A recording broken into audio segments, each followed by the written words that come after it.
Hey everyone, this is Captain L. Hunter. I'm a former police officer, 24 years experience, retired at the rank of captain from the city of Waterbury in Connecticut.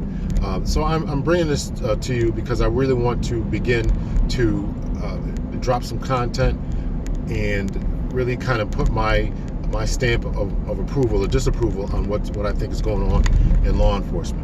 And I think it's very important to hear different perspectives and what law enforcement officials, retired officials, what have you, have to say about different circumstances and situations.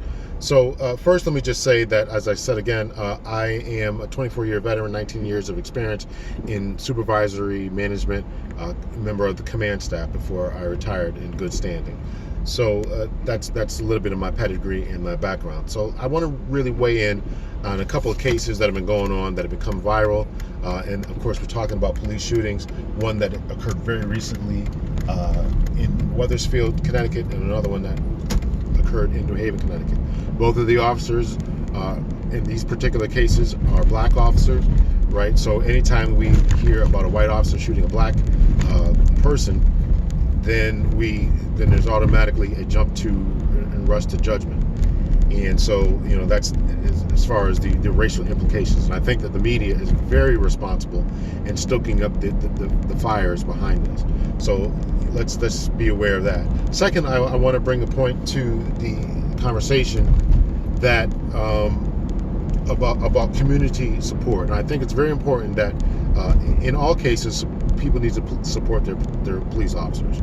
I realize that there's been a vast enmity between the police and between communities of color, particularly the black community, right? We know for a long time now that police officers have not been in the corner and have abused their authority and all that kind of stuff. I totally acknowledge that. But I think that times have changed, and they are continuing to change.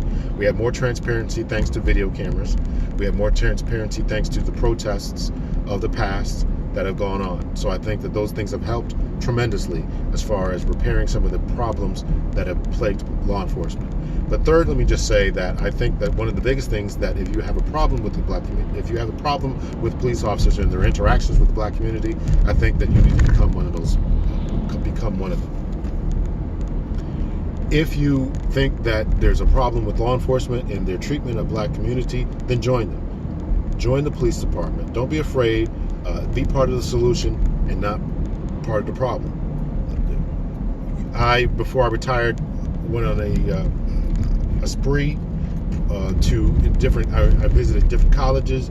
I went on a recruitment spree, myself and other black officers, white officers, Hispanic officers. We went on a spree and we went to visited different colleges, different campuses, and we tried to get all these different people to become police officers. Some were interested and some not. I got to say that I was very disappointed in the amount of black people who didn't even want to hear anything that we had to say. So I think that's problematic, that the black people have been so turned off by things that have happened to our ancestors, rightfully so, right? The things that law enforcement has done, the things that the medical field has done, the things that the teaching profession has done, has not been the greatest, and I acknowledge that and admit that wholeheartedly and full-throatedly. But times have changed, like I said, as far as video cameras, as far as transparency, and as far as our own movement into positions of power within these particular fields.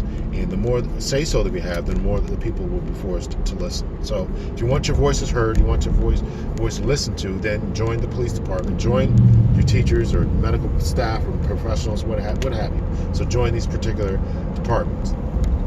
So that's where I'm coming from. So I'm coming from attacking the point of the New Haven officer in the shooting that happened there, attacking the point of the Hamden police officer, the Hamden police officer, which occurred in New Haven, the Wethersfield officer, and also let me address the Mohammed Noor situation in Minnesota, in which this officer was recently convicted of manslaughter and I think third-degree murder, I believe it was.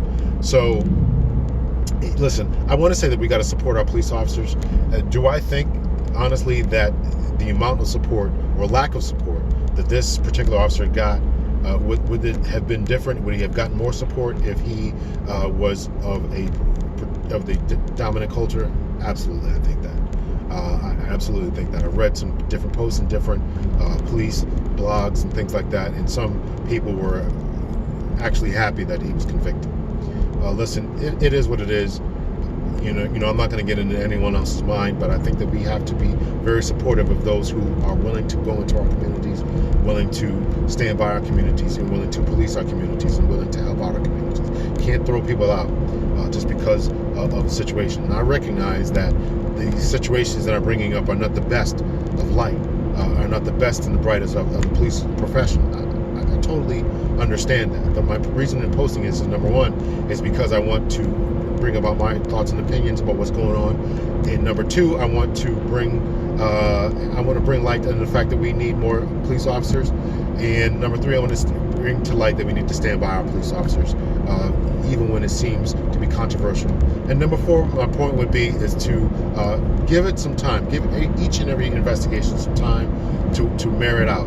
It's easy to watch the first video, to watch the first news conference, and jump to conclusions. But we need to really bring some time. And I was very disappointed in the fact that many politicians, particularly in the Hamden, New Haven situation, that many politicians were so easily and so quickly to jump in a boat and condemning the situation. I think that that's a mistake. Far many times these politicians do this in order to quell the community, but we have to have enough emotional maturity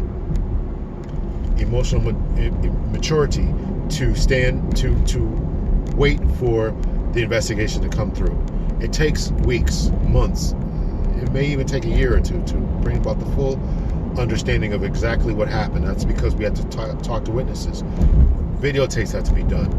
DNA tests had to be done. All the kind of information needs to be gathered up, processed, put together, and so a coherent story can be relayed to the public. And if you're not willing to wait for that, well, then that's really your problem and your lack of maturity, I would say.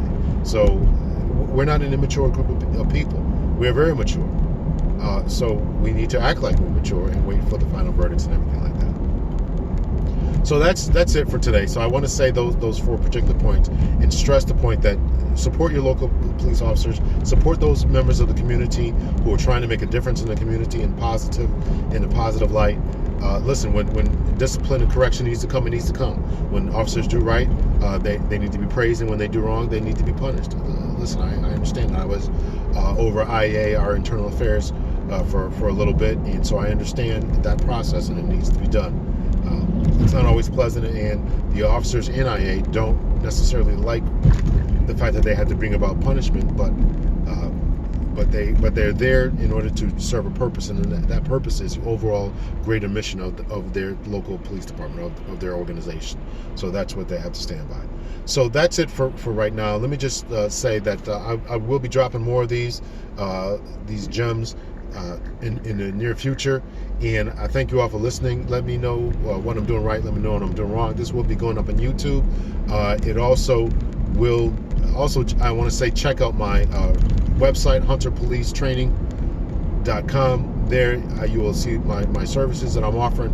If you're interested in getting any type of promotional help or promotional opportunity that you have coming up, I'm the man to call. Like I said, I'm retired to the rank of captain and all that, so I'm the man to call for that. So check that out, hunterpolicetraining.com. Check out my website. I have blogs that are going on. I do plan to write a blog about what I just talked about right now, hopefully, and it will be more in-depth. And I also have a podcast that's going out once a week. I try to drop a podcast. I got about 8 episodes right now. So that's where we're at. So check out my blogs, my podcast, and stay tuned for more of these gems. Support your local police. Don't be afraid to become police officers and everything like that. So that's it. Take care.